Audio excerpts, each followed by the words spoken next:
안녕하세요. 진주 한그루 치과 원장 박진성입니다. 제가 지금까지는요, 치과 진료적인 부분을 이야기를 많이 드렸잖아요. 치과 진료를 받으려면 병원에 오셔야 되고요. 병원에 오는데 그냥 나 진료 받을래요 이렇게 할 수도 있지만 외국 분들 같은 경우에는 병원 진료를 받기가 상당히 부담스러울 때가 많아요. 저희 병원 같은 경우도 치과 주변에 베트남 분들이 굉장히 많이 있거든요. 네, 그분들이 오시면 여러 가지 이제 문제점이라고 해야 되나? 일어날 수 있는 해프닝들이 많이 있습니다. 실제로 이번에 몽골 분이 한 번 오셨는데요. 20대 중반 여자분이셨거든요. 네, 통상적인 신경 치료를 하고 씌우는 과정을 거칩니다. 네, 저희가 다 설명을 드렸고요. 그래서 신경 치료가 끝나고 이제 씌우기 전에 혹시 외국인이라서 저희가 한 번 더 가격에 대해서 설명을 드렸거든요. 근데 갑자기 화들짝 놀라세요. 진짜 표정이 와 이런 표정이었어요. 그래서 자초지종을 여쭤봤더니 우리는 정확하게 설명을 드리고요. 또 종이에다가 이렇게 적어서 가격을 해드립니다. 왜? 통역이나 또는 이 대화에 오류가 있을 수 있어서. 하지만 통상 크라운은 40만 원 정도 하거든요. 저희 병원에서는. 근데 4만 원으로 알아들은 거예요. 그래서 저희 직원이 다시 한번 40만 원 정도 드는데 다음에 준비해 오셔야 합니다 하니까 깜짝 놀라는 거예요. 나는 4만 원으로 들었는데요? 그래서 제가 이런 콘텐츠를 한번 찍어야 되겠다라고 생각을 한 겁니다. 자, 저희 병원 같은 경우는 베트남 분들이나 또 간혹 몽골 또 그리고 중국 분들 이렇게 오시거든요. 오시면 항상 여쭤보는 게 있어요. 뭘까요?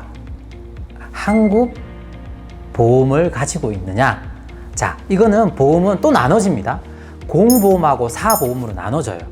한국 분들 대부분 요즘 어때요? 도수 치료 받거나 할 때 사보험으로 많이 하잖아요.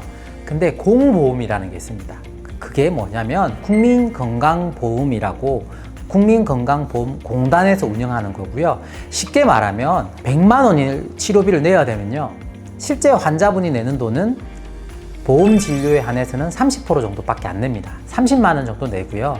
70만 원은 국가가 저희에게 줍니다. 국가가 따로 입력을 합니다.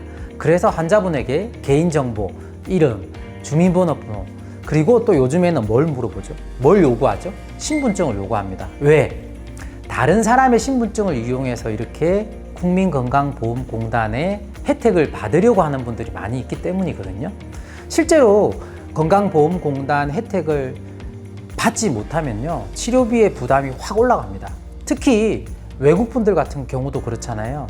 자, 그래서 외국 분들은요, 한국에 오실 때 우리가 항상 외국인 등록 제도라고 해서 외국인을 등록을 합니다. 그리고 일정한 자격 요건이 갖춰지면 국민건강보험에 등록을 할 수 있습니다. 그래도 꼭 여쭤보는 게 뭐죠? 건강보험 들어놨냐? 코리안 인슈런스 있냐라고 저는 여쭤보거든요. 있다고 이렇게 고개를 끄덕이면 부담감 없이 진행을 할 수 있어요. 하지만 없다고 하면 통상적인 신경치료를 회당 1, 2만 원, 2, 3만 원 정도에 받을 수 있거든요. 한국 분들도 그렇고 외국 분들 중에서도 건강보험이 되어 있는 분들은. 하지만 아닌 분들은 8, 9만 원, 10만 원까지 나오는 경우들도 허다합니다. 그래서 보험진료, 신경치료, 그리고 치주치료, 즉 잇몸치료죠. 사랑니 발치, 스케일링 이런 부분들에 있어서 비보험 제도 그리고 보험 제도를 이용하는가에 따라서 비용이 엄청 차이가 나기 때문에요. 특히 외국 분들은 한국 보험을 가입하시는 게 좋습니다. 일정한 자격 요건을 갖춰서요. 그걸 가지고 병원에 오시는 게 좋습니다. 그리고 병원을 방문하면 첫 번째 뭐죠? 나 보험이 있다 없다 먼저 유무를 확인하시고요. 그 다음에 외국인 등록을 합니다. 그 다음부터는 통상적인 과정을 거쳐서 하면 돼요. 자, 여기서 또 하나, 제가 인트로라고 그러죠. 초반에 뭐라 그랬죠? 오류가 생기잖아요. 우리는 40만 원이라고 했는데 그분들은 4만 원이라고 들은 경우도 있어요. 그래서 통역 서비스도 합니다. 사실은 저희 병원은 통역 서비스를 할 정도는 아니고요. 저는 세브란스 병원에 있었다고 했잖아요. 세브란스 병원 같은 경우에는 통역 제도를 운영하고 있습니다. 그래서 병원에 가기 전에 병원에 예약을 해야 되고 하는 절차부터 통역 제도의 시스템을 이용할 수 있기 때문에 자기는 어느 나라 사람이다. 그리고 어떤 날에 어떤 진료를 받고 싶다라고 하시면 그런 거에 대해서 그 나라에 맞는 통역사가 언제든지 번역을 해주고요. 네이버를 통해서 병원 통역 시스템 이용이라고 검색하시면 그런 부분들에 대해서 충분히 안내받을 수 있습니다. 저희 같은 경우에도요, 최근에 제가 지금 고민을 하고 있거든요. 아마 저는 마음을 굳히긴 했는데 베트남 분들이 좀 많이 오시는 위치예요. 그래서 베트남 분들을 위해서 통역을 할 수 있는 분들을 한 분을 정도 고용을 할까라고도 생각을 하고 있습니다.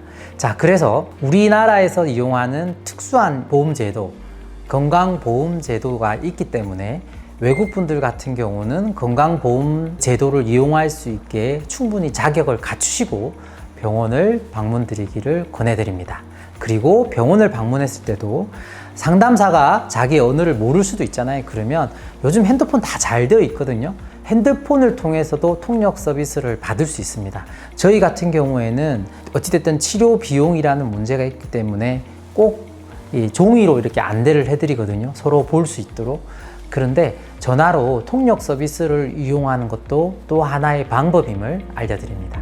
이상으로 외국 분들이 막연하게 치과를 오신다 이런 것보다 한국 보험 제도에 대해서 조금 더 이해하고 오셨으면 하는 바람으로 이 내용을 찍게 되었습니다.